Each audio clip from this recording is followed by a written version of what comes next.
tenemos un gran dispositivo desplegado de marca Capperland. Esta es la nueva caña Capperland Gold Fisher. La caña Capperland te permite lanzar, recoger y que pesa 3 gatillos porque es Capperland. También disponemos de otra marca que se llama Capperland X200. Esta caña es muy larga, dispone de 6 metros de altura. La marca Capperland te trae a tu casa todo esto. También disponemos de una gran variedad de señuelos. Señuelo grande. Veletas. Este tipo de veletas, como vemos aquí, la marca Capperland, se utilizan para esa caña, que es para veletas, por supuesto, Capperland. También disponemos de gomas. La marca Capperland te lo trae todo. Capperland, la solución de tu pesca. También disponemos de señuelos sin montar. Capperland, por supuesto. También tenemos un gran maletín lleno de anzuelos Capperland.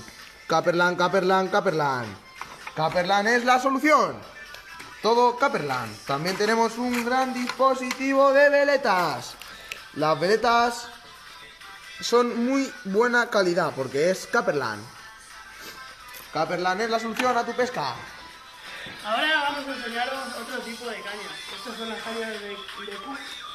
Están compuestas por una goma que se engancha a estas líneas que están formadas por una veleta y al final un anzuelo.